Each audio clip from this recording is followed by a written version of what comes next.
Hello YouTube and welcome to another video. This time we're coming at you from my scooter. We're going to be scooting down to the local Autobahn Indoor Speedway and doing a single karting session by myself and then scooting on home. Unlike my previous video where I talked about things and stuff and made you want to maybe change or think about your riding, I think we're just going to chit-chat a little bit here. Have a good time. So the scooter, kind of a piece of junk. It's a Tao Quantum Tour 150. Yeah, it gets moving a little bit, but it's very temperamental, very Chinese. It is what it is. See me revving a little bit just for fun. No point to that, but you can also see me forgetting my turn signal here. Just keeping her on that right turn signal for a while. Look at that. One intersection, two intersections, and I'm like, oh crap. I'm not turning. Well, I'm not turning at all.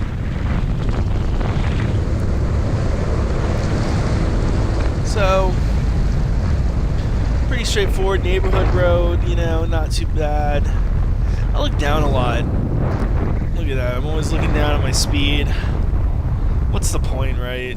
What's the point? Come to a nice complete stop at the stop sign. See that car coming, but see it's in the left lane, so I stay in the right lane. Pull out, nice and easy. Give it the beans, the full throttle.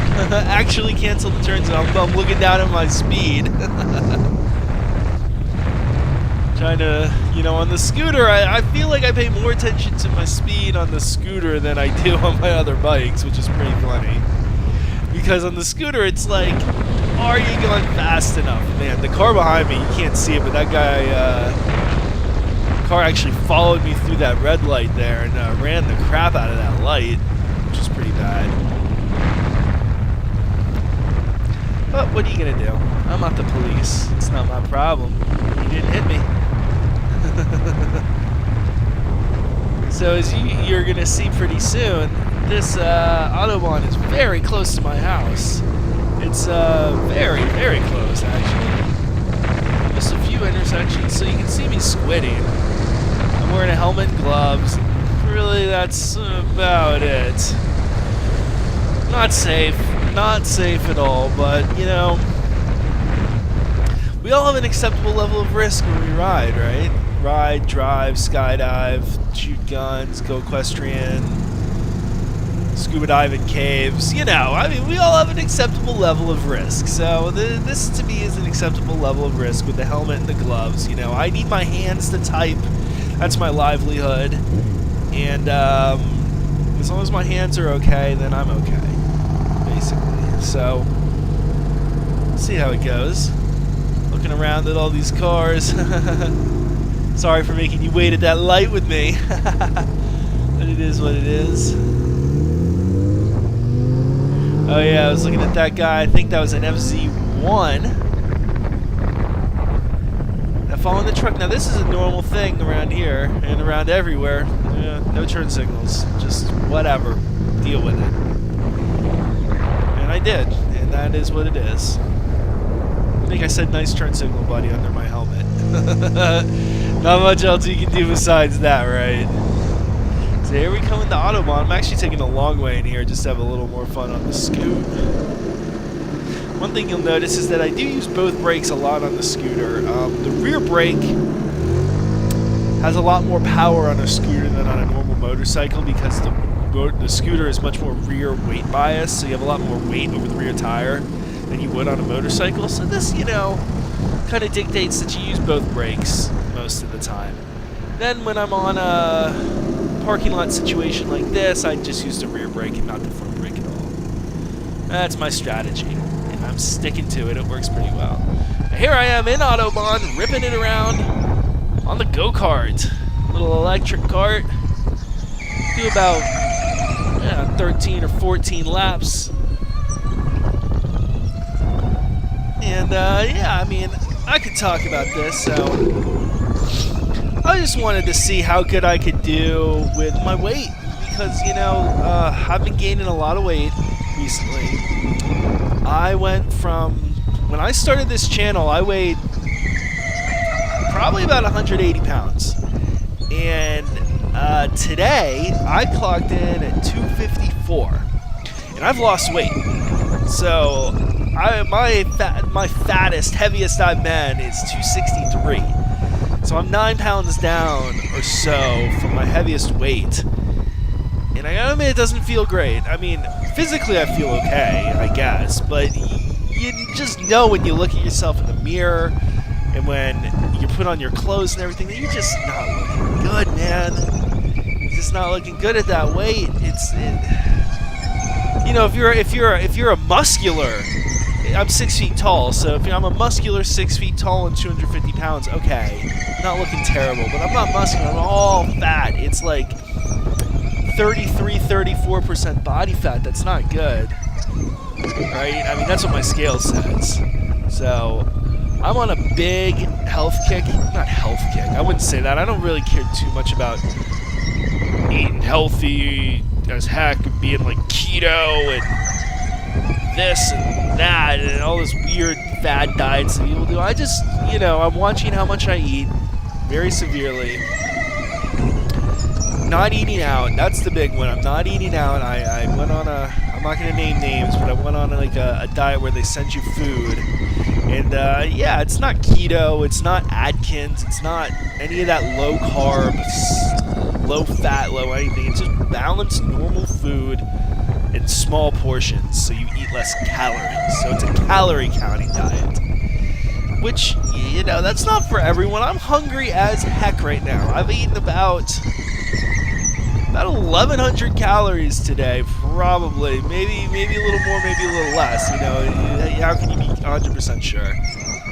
I had, you know, breakfast, snack, lunch, a beer, and then some carrots, and that's my daily intake with this. So what I'm trying to say here is, you know, I'm running in the 22s, 23s around this track, and I want to see kind of how my time improves. I'll probably hit up the go-kart track now, maybe once every week, every 2 weeks, I would say, and do at least one race every week, every 2 weeks. And get a sense for how my lower weight affects my times around the track, you know what I mean? And see, you know, I drop 10 pounds here, 5 pounds there, etc., etc., and I go from my 250, I'd say I'm about 254, 255 when I'm sitting in this go-kart, to 200 pounds, and I'm dropping 50 pounds, and if I'm dropping 50 pounds, can that give me, like, what, half a second around this track? More?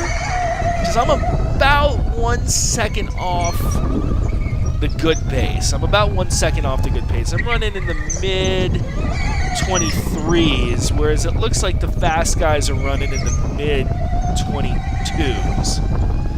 So, it's hard to say. I gotta admit, the go-karting's expensive. I don't. It's like $12 or $13 for one session. This session you're seeing me do here cost me like I think it's like $12.50 if you buy 5 at a time. So it's like $70 for 5. And yeah, that's expensive, but it's actually a lot of fun. And one of these sessions, especially for a fat guy like me, one of these sessions kind of wears you out. And it's nice to be able to go, as dumb as it sounds, go fast. Yeah, going fast on a motorcycle on the street is one thing. You're going in a straight line or around corners, and you're not. There's no lap times. There's no competitive aspect to it unless you're a complete moron in your street racing. I don't street race. I've said it time and time again. You got nothing to prove when you're riding a motorcycle. So. But out here on the go-kart track, you kind of do have something to prove. You know, you got transponders, you got lap timers. You get your butt in gear and put in those good times.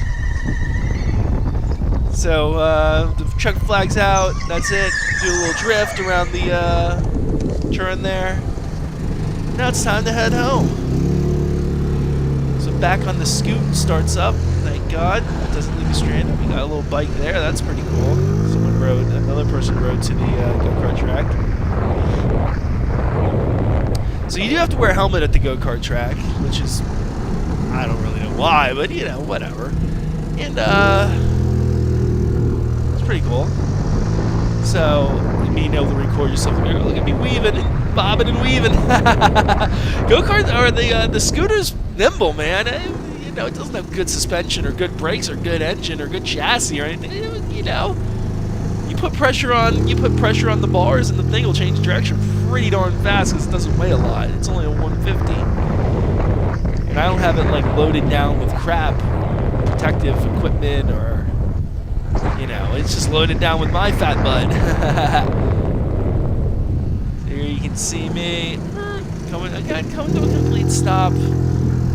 I don't know. I mean, you're supposed to come to a complete stop like that on a red light, but you know, it's not always entirely necessary, right? So that's no big deal. Okay, just ripping it up here. I'm pretty sure I get up to about at the. So see here, this is a little road strategy thing. I kind of roll off the throttle and cover the brake here because either of these cars could proceed to, you know, pull out on me.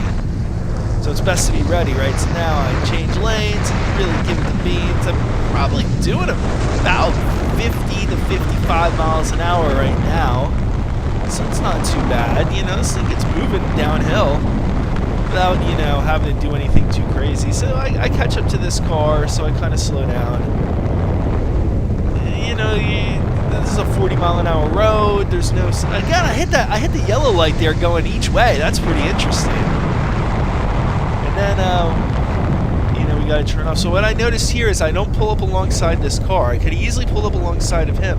What if he needs to make that left too, and he suddenly changes lanes into me? Okay, yeah, that's his fault all day long. But whose fault really? Well, who pays the price? I'm freaking riding with t-shirt and shorts on. I'm the one paying the price. At least notice me going around that turn. Yeah, I think my V-min must have been about 20, 25 miles an hour. That was a little quick, but hey, the scooter handles pretty well for what it is. So I'm just looking around, making sure no one's running into the road. There's no cars coming, you know, that normal thing. No cars pulling out like that from parallel parking spots. It's all really smooth sailing. People around here don't drive too bad. Now, this was a dumb situation. If that car decided to go now, he would have plowed right into me. And I don't know. I probably should have gone a little wider, but it is what it is. Got away with it that time. No harm, no foul. So anyways, guys, thanks for watching. And as always, think about your riding.